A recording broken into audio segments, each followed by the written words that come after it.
नमस्कार दोस्तों। आज का जो हमारा टॉपिक है आईपीएम यानी इंटेलिजेंट पावर मॉड्यूल, जो कि एक इन्वर्टर जो एसी आता है उसके अंदर इस मॉड्यूल का प्रयोग सबसे ज़्यादा किया जाता है, जिससे ये कंप्रेशर को कंट्रोल करने के लिए या कंप्रेशर को चलाने के लिए आईपीएम यानी इंटेलिजेंट पावर मॉड्यूल का प्रयोग किया जाता है।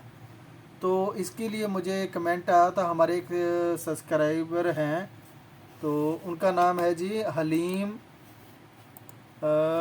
हलीम जी। ये है इनका नाम है, जो ये है हलीम जी। इन्होंने काफ़ी टाइम पहले मुझे कमेंट किया था, सर कि आईपीएम के बारे में बताइए।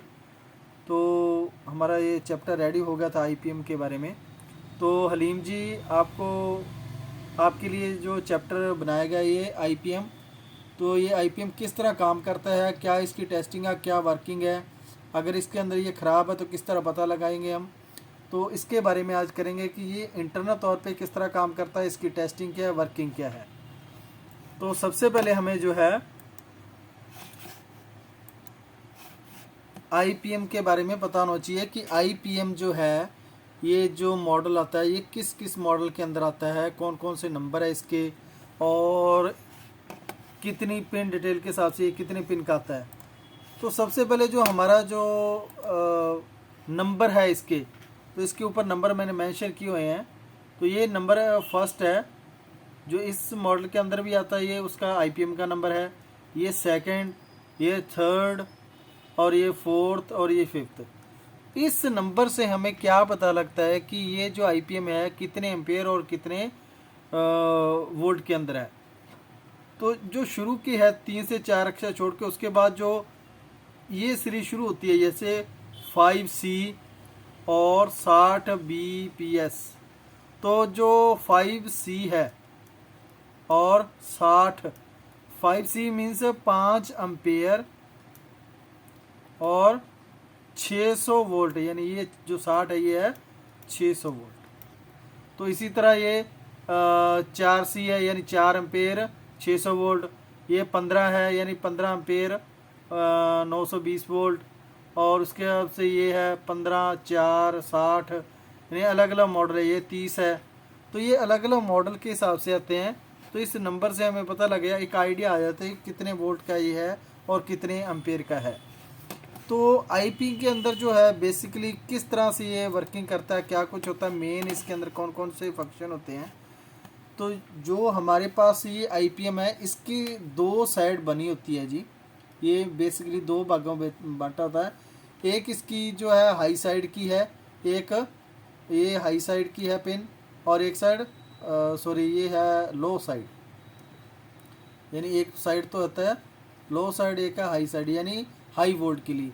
जिस तरफ कम पिन लगी हुई है इसकी, जिस तरफ ये कम पिन लगी हुई है, जैसे मान के चलिए ये इस साइड जो पिन है टोटल ये लगभग 8-9 पिन लगी हुई हैं, और जो इस साइड है काफ़ी पिन लगी हुई हैं।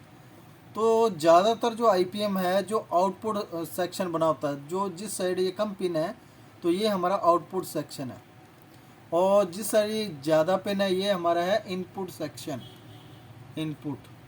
ठीक है जी। तो ये आईपीएम बना होता है जो कि इनपुट और आउटपुट के अंदर होता है। सबसे ज़्यादा जो ख़राब होता है वो आउटपुट साइड ही ख़राब होता है, क्योंकि इस साइड सबसे ज़्यादा लोड लगाया जाता है, जिससे जब भी कंप्रेसर चलता है या उसमें कोई भी प्रॉब्लम आती है, सबसे पहले आईपीएम जो होता है ये हमारा इंटेलिजेंट पावर मॉड्यूल होता है, ये सबसे ज़्यादा आउटपुट साइड वाली लोड पे ही ख़राब होता है। तो इसके अंदर जो किस तरह क्या कुछ लगाया गया है इसके बारे में थोड़े कर लेते हैं अब। तो बेसिकली जो हमारा आईपीएम है इसके अंदर जो पिन डिटेल है उसके बारे में थोड़ा सा कर लेते हैं, किस तरह काम कर रही है पिन। बेसिकली जो हमें वर्किंग के अंदर जो हमें प्रैक्टिकल बेस पे काम आने वाली पिन है, वो जो ये आउटपुट साइड पिन है, यानी हाई वोल्ट साइड जो पिन होती है ये सबसे ज़्यादा काम आती है। इसके अंदर जो सबसे पहले पिन है पी वाली, यानी ये तो है पावर की पिन, पावर के इसके ऊपर सप्लाई दी जाती है। और उसके बाद ये 3 फेस बने होते हैं इसके, एक है यू, वी और डब्ल्यू। ये तीनों के तीनों जो फेस है जो हमारा कंप्रेसर लगा होता है उसके साथ अटैच किया जाता है। और उसके बाद इन सभी को कंट्रोल करने के लिए यानी नेगेटिव सप्लाई देने के लिए NU, NV और NW पिन का प्रयोग किया जाता है, जो कि नेगेटिव सप्लाई के लिए यूज़ होती है। तो ये तो थी इसकी पिन डिटेल इस साइड। अब इसके इंटरनल हिस्से में चलते हैं, जिससे हमें इसको चेक करने का मेथड भी पता लग जाएगा कि अगर ये ख़राब हो तो किस तरह ये चेक होगा। तो इसके लिए हमें थोड़ा सा क्या इसके इंटरनल सर्किट के अंदर जाना पड़ेगा। तो ये है इसका इंटरनल सर्किट, जो हमारा IPM है उसका इंटरनल सिस्टम है। इसके अंदर दो हिस्से बनाए गए हैं, ये देख सकते हैं, इसके अंदर दो भाग बनाए गए हैं, ये दो हिस्से हैं पूरे पूरे। तो इसके अंदर ऊपर वाली साइड जो है H वाली साइड है पूरी, ये देखिए HO यानी हाई आउटपुट 1 है जो, फिर है HO2, फिर है HO3, ये 3 बनाए गए हैं। और उसके बाद जो दूसरी साइड बनाए गए हैं वो LO1, LO2, LO3 यानी low output 1, low output 2, low output 3। और जो ऊपर की साइड है वो high output 1, high output 2, high output 3, क्योंकि ये 3 फेस के अंदर काम करता है हमारा जो बना हुआ है IPM। अब बात आ जाती है इसके अंदर, देखिए आप जो IGBT लगे हुए हैं, ये 6 IGBT लगे हैं इसके अंदर। 3 IGBT जो है हाई वोल्ट के लिए होते हैं और 3 IGBT है लो वोल्ट के लिए हैं। यानी जो हमारी ये U, V और W, ठीक है, इनसे जो हमारा मोटर यानी कंप्रेसर जो चलता है उसके लिए एक बार पल्स चाहिए हाई की और एक बार चाहिए लो की। सेम इसी तरह हाई और लो, इस तरह हाई और लो। अब क्या है कि जो H वाले जितने भी IGBT लगे हैं वो इसको सप्लाई प्रदान करते हैं हाई के लिए। कौन सी सप्लाई देते हैं इनको? हाई। ये भी कौन सी देगा? हाई, और ये हाई। तो इन पॉइंटों पे हाई सप्लाई तो देंगे, जो कि है हमारे IGBT हाई वाले ऊपर वाले, जिस साइड है PW, PV और PU और V लिखा हुआ है, सॉरी UV और W जिस साइड लगा हुआ है वो तो है हमारी हाई आउटपुट वाली पिन, पिन नंबर 22, 21 और 20, ये पिन नंबर है। अब लो के लिए क्या किया गया है, जो हमारे जो मॉसफेट है पिन नंबर 17 पे लगा, 18 और 19 वाले, वो क्या है कि जो इनका है IGBT का कलेक्टर पॉइंट है वो इस पिन के साथ जोड़ दिया गया सबसे पहले, ये देखिए। यानी जो इसका कलेक्टर पॉइंट है इसका 1 नंबर का, जो 17 नंबर पिन पे लगा हुआ है जो IGBT, उसका कलेक्टर पॉइंट है जो W है हमारा 20 नंबर पिन पे W पिन है, उसके जो IGBT लगा है उसके मीटर के साथ जुड़ा गया है, इसको भी आउटपुट के लिए। और जो दूसरा का जो हमारा IGBT है यानी पिन नंबर जो 19 पे लगा हुआ IGBT, वो दूसरी पे यानी दूसरे IGBT जो हाई वोल्ट के IGBT है उसके अमीटर के साथ। इसी तरह ये जो हमारा तीसरा लो वाला है वो भी सेम ऊपर IGBT के लिए जोड़ा गया है। तो ये 3 लो वाले हाई के साथ अटैच करके हमें हाई और लो यानी एक फ्रिक्वेंसी पैदा करवाई जाती है, high low high low high low, इस तरह फ्रिक्वेंसी। तो ये हाई और लो की फ्रिक्वेंसी पैदा करने के लिए 6 हमें लगाए गए हैं। क्यों 6 लगाने का मकसद ये था, क्योंकि ये 3 फेस के लिए काम करती है मोटर। तो इसके लिए एक W, एक V है, एक U है। तो ये तो था इसका इंटरनल प्रोसेस किस तरह काम कर रहा है। अब इसकी टेस्टिंग किस तरह हम इसे चेक करेंगे उसके बारे में कर लेते हैं। तो अब इन IGBT को चेक करने के यानी जो हमारा IPM है, IPM इंटेलिजेंट पावर मॉड्यूल है, इसको चेक करने के लिए बिल्कुल सिंपल सा तरीका मैं आपको बता रहा हूँ। आपने ये IGBT ही चेक करने हैं, क्योंकि जिस साइड लोड ज़्यादा होता है उसी साइड सबसे ज़्यादा ये ख़राब होता है, दूसरी साइड ख़राब नहीं होता है। लगभग 95% ये हाई वोल्ट साइड ही ख़राब होता है।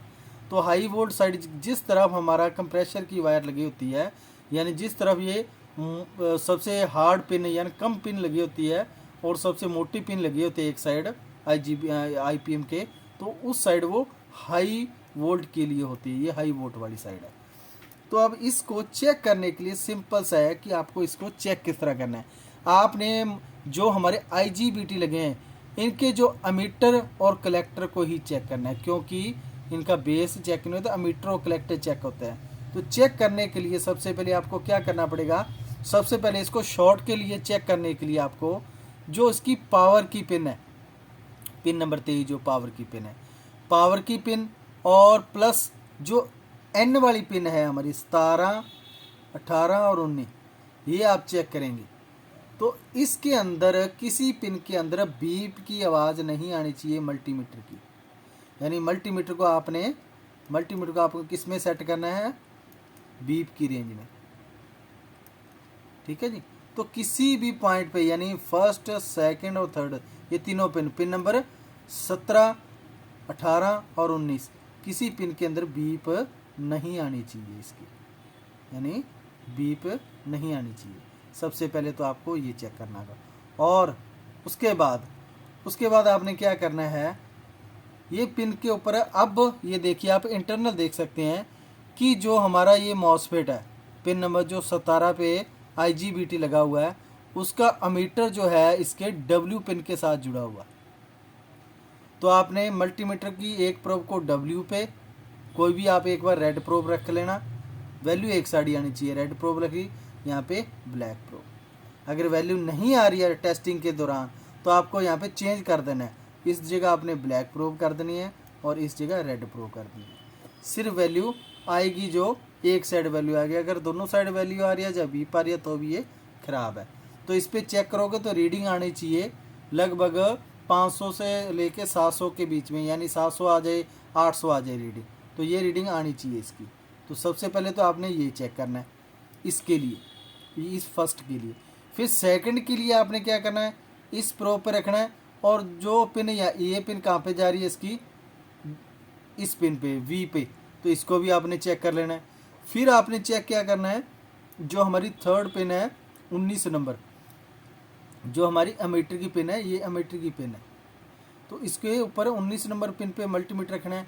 और इसकी दूसरी पिन जुड़ी किसके साथ है, पिन नंबर 22 के साथ। ये देखिए आप, डायरेक्ट 22 के साथ जुड़ा है इसका अमीटर और कलेक्टर पॉइंट। तो इंटर तौर पे ये कलेक्टर पॉइंट इस जगह पे आ गया, कलेक्टर पे, ये अमीटर है, ये कलेक्टर है, इसकी रीडिंग चेक करेंगे हम। तो इस तरह ये आप सभी की रीडिंग चेक कर सकते हैं, जैसे हम एक ट्रांजिस्टर चेक करते हैं उसी हिसाब से ये चेक हो जाएगा। ये आपके सामने सभी ट्रांजिस्टर है, कौन सी पिन किस पिन के साथ जुड़ी हुई है, बस आपने वो चेक करनी है। क्योंकि जब भी ये ख़राब होते हैं तो ये IGBT ही ख़राब होते हैं, जो कि हाई और लो पल्स जनरेट करते हैं। इनमें से कोई एक भी अगर IGBT ख़राब हो जाता है तो हमारा आउटपुट ऑफ हो जाता है, यानी किसी भी पिन से, U पिन से, V पिन से या W पिन से, किसी एक पिन से वोल्ट नहीं आएंगे, यानी आउटपुट नहीं आएगा। तो जो हमारा कंप्रेसर है वो ऑन नहीं होगा, यानी कंप्रेसर हमारा ऑफ रहेगा। तो इसको चेक करने के लिए मैंने आपको सिंपल सा मेथड बता दिया है, जो आपके आंखों के सामने नज़र आ रहा है कि इसके अंदर 6 IGBT लगी है। तो इनकी जो पिन है वो कौन सी है, बस आपने वे देखनी है। जो अमीटर की पिन है, पिन नंबर 17 है, ये रही 17 नंबर, और जो इसकी पिन नंबर जा रही है पिन नंबर 20 के ऊपर। तो एक प्रोब आपने यहाँ पे रखनी है और एक यहाँ पे। अगर वैल्यू नहीं आ रही तो प्रोब चेंज कर देनी है, सिर्फ एक साइड वैल्यू आनी चाहिए। सेम इसी तरह दूसरा है जो हमारा IGBT, इसी तरह तीसरा, इसी तरह ये चेक होगा।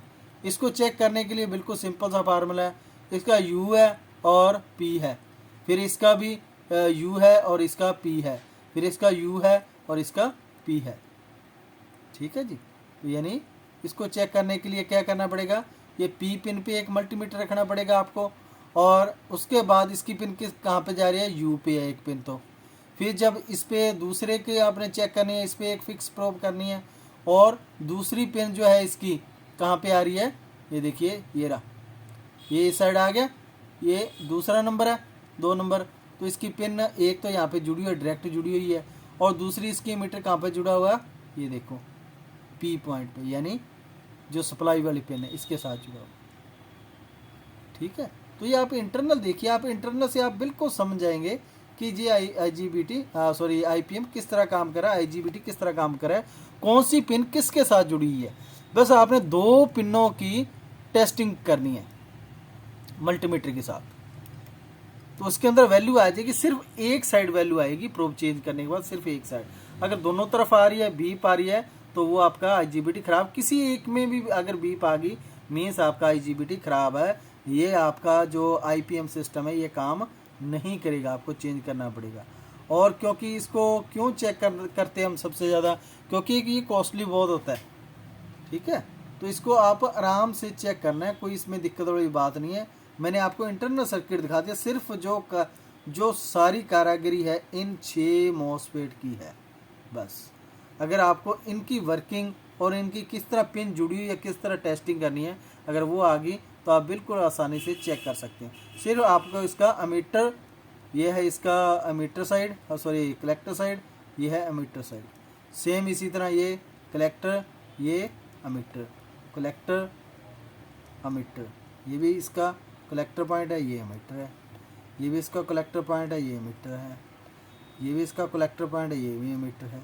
तो आप सभी के अमीटर कलेक्टर मैंने देख दिया, सिर्फ आप अमीटर कलेक्टर की वैल्यू चेक करनी है पिन के अकॉर्डिंग। अगर सभी पे वैल्यू आ रही है, सेम वैल्यू आएगी साथ में। अगर एक की जिस साइड वैल्यू आनी शुरू होगी तो सभी की उसी साइड वैल्यू होगी और सेम वैल्यू आएगी। अगर किसी वैल्यू के अंदर 500-600 का फ़र्क आ रहा है तो वो आपका वर्क नहीं करेगा। तो ये जो आपका हमारा जो आज का टॉपिक था आईपीएम यानी इंटेलिजेंट पावर मॉड्यूल। अगर इसके बारे में और की भी जानकारी चाहिए तो आप मुझे कमेंट कर सकते हैं। तो हलीम जी आपको समझ आ गई होगी, अगर फिर भी कोई डाउट रहेगा तो आप मुझे कमेंट कर सकते हैं, कोई दिक्कत नहीं है, ठीक है जी। तो आज की वीडियो के लिए धन्यवाद। अगर आपको वीडियो अच्छी लगी तो लाइक शेयर और सब्सक्राइब जरूर करें। धन्यवाद जी।